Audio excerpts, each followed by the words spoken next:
Balloon বাঁধা আছে, নিজের বেলুনটা সংরক্ষণ করে রাখতে হবে এবং আর এক পা দিয়ে অন্য একজনের বেলুন ভাগাইতে হবে। শেষ পর্যন্ত যার বেলুন পায়ের সাথে থাকবে সে বিজয়ী। যখন মিউজিক চলবে তখন দৌড়াদৌড়ি করতে হবে, বেলুন ভাগাইতে হবে। মিউজিক থামার সাথে সাথে জায়গায় স্থির দাঁড়ায় যেতে হবে। মিউজিক থামার পরে যদি কেউ নড়াচড়া করে সে ডিসক্যালিফাইড। একজনের গায়ে যদি একটু ধাক্কা দিয়ে ধরা দেয় দুটোই আউট, কোনো আপিল নাই। ক্লিয়ার?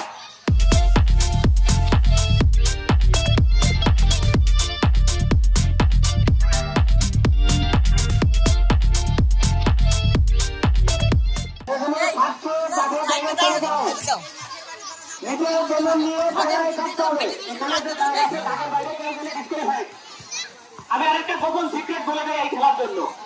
এই খেলাটা মেইনলি নিজের ব্রেন ডেভেলপ করার জন্য, নিজেদের সম্পদ কিভাবে সংরক্ষণ করা যায় এবং কয়েকজন মিলে নিজেদের সম্পদকে কিভাবে আমরা বড় কিছু তৈরি করতে পারি।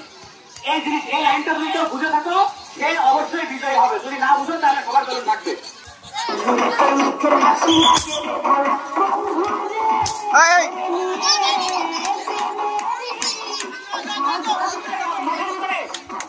এই গোলের বাইরে যাওয়া যাবে না।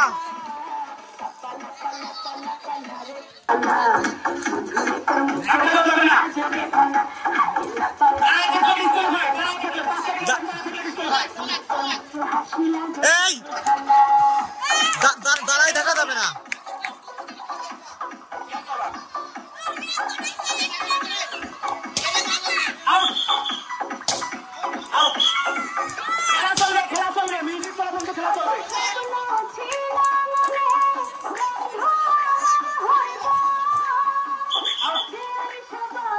শাওন, বাইরে যাওয়া যাবে না।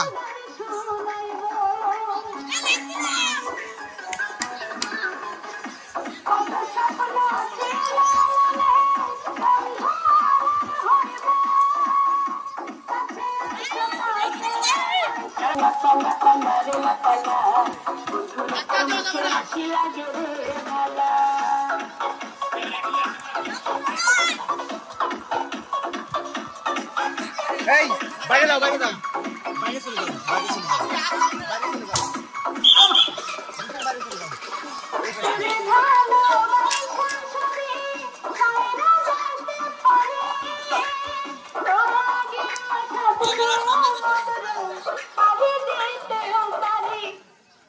আর মাত্র 3 জন প্রতিযোগী অবশিষ্ট আছে। এর মধ্যে নির্ধারণ হবে কে প্রথম, কে দ্বিতীয় এবং কে তৃতীয়।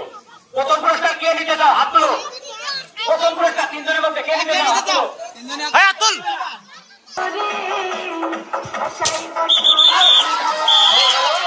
আমরা আমাদের বিজয়ীকে পেয়ে গেছি।